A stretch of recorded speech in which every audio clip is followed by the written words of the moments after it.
Да, така изгледаше настапот на нашата Каролина Гочева 2007 година Хелсинки, Македонија на Евровисија. Последната содржина за денеска, одиме во највисокиот град на Балканот, одиме во Крушево, а Крушево утре ќе биде домаќин на првото државно првенство во планински велосипедизам маратон. Како ќе биде организирано, колку учесници ќе има, која е патиката на движење, сето ова го прашуваме со говорникот кој што го имаме онлайн, Љубиша Кондев. Добро утро и благодарам за позитивниот одговор за разговор во Македонија наутро. Љубиша, вчера пристигнавте во Крушево и започна официјално и подготовките за ова што ќе се случува прв пат во историјата на велосипедскиот спорт, државно првенство во планински велосипедизам маратон. Пријавувањето заврши, она што не интересира за старт на разговорот, колку официјално учесници имаме до сега? Добро утро на сите, добро утро од Крушево. Тука е малку ни е врнежливо, но сепак подготовките идат во тек. Пријавени се околу 50 надпреварувачи во сите категории, како во елитните категории, така и во рекреативните категории.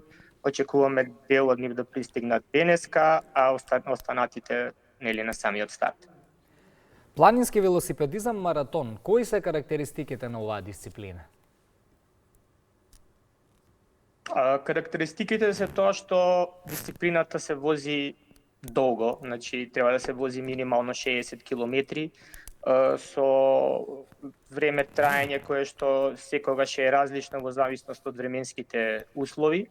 Во случајот во Крушево ние ќе возиме 3 круга од 25 километри за големиот маратон, додека за малиот маратон за помладите категории јуниори ќе возат еден круг. Сега Ваня ќе каже, не можеш да не прашаш, но има ли пријавени жени во целата оваа бројка? Да, нормално. Има пријавено до сега 4 жени кои ќе се надпреваруваат во големиот маратон.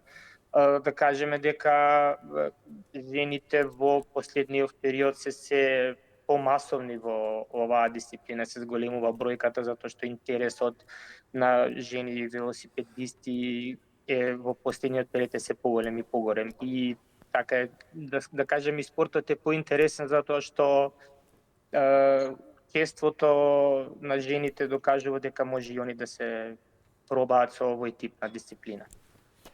Надпреварувачите ќе имаат можност да одберат помеѓу мал маратон од 25 километри и голем маратон од 75 километри со вкупно искачување од 650, односно 2000 метри. Која патека по која ќе се вози? Малиот маратон ќе се вози, како што напоменав, само еден круг од 25 километри, додека големиот маратон ќе се возат истата патека во 3 круга. Тоа се сега новите теркови на организирање на маратони, каде што публиката ќе има повеќе можност да ги види возачите да поминат на истото место, така да тоа е интересно и за спонзорите, така и за публиката. Љубиша, оваа патека, зборувам и двете, и покусата и подолгата, не се ниту лесни, ниту едноставни, па во тој контекст што подразбира подготовката за еден ваков надпревар? Подготовката за маратони е сосема различна за разлика од другите дисциплини во планинскиот велосипедизам, бара многу време и многу часови на возење, особено техничките способности на секој возач и надпреварувач. Да кажеме дека сегашните услови во Крушево се врнежливи, мокри, лизгави, има доста кал, ќе бидат доста отежнати за надпреварувачите и ќе биде голем предизвик за секој што ќе ја заврши успешно трката. Што со најдобрите, каков е наградниот фонд и дали оваа трка и победа на истата им овозможува пласман на некои глобални надпревари на надпреварувачите и учесниците?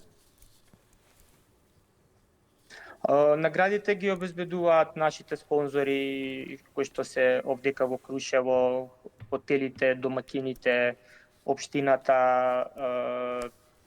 Panorama All Season Adventure е еден од главните покровители и организатори на целиот ивент, име швајцарската организација при швајцарската амбасада.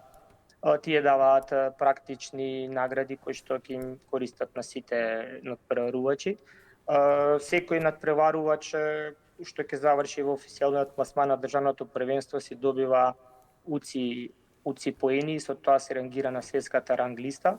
Секој надпреварувач понатаму кога ќе честува на меѓународните трки во околината, со тие поени ќе може да стартува во понапредните редови на стартот, што е многу олеснително за некои од нашите надпреварувачи, затоа што знаеме дека на меѓународните трки надвор има многу надпреварувачи на стартот и голема гужва. Со собирање на доволно поени секој од надпреварувачите понатаму се квалификува за учество на светските првенства.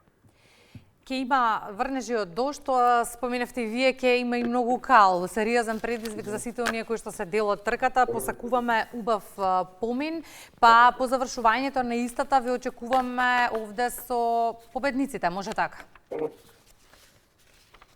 Да, секој случај благодариме многу на учеството и поканата вака да се приклучиме во програмата во живо. Многу ни значи промоцијата на самиот спорт, како и промоцијата на Велосипедската федерација на Македонија, која е во периодов доста активна. Со завршување на оваа трка во сабота веќе се организира следната трка во недела во Прилеп, која е во друмската дисциплина. Благодариме многу, Љубиша Кондев беше тоа во живо од Крушева. А ние со оваа содржина го одјавуваме во денешно издание на Македонија наутро. Петок е, ајде да се одмориме, да се наспиеме. Дожд, ете можеме како дождот во позитивно нешто да го претвориме и облачното време. Добро дома, размислување, да. спиење, одмор. А во понеделник со вас и Јована и Бранко. Се надеваме со помалку дожд и повеќе сонце, бидејќи ќе се изнаодмориме овој викенд. Благодариме за вниманието, се гледаме повторно од понеделник. Довидување. Останете на јавниот сервис.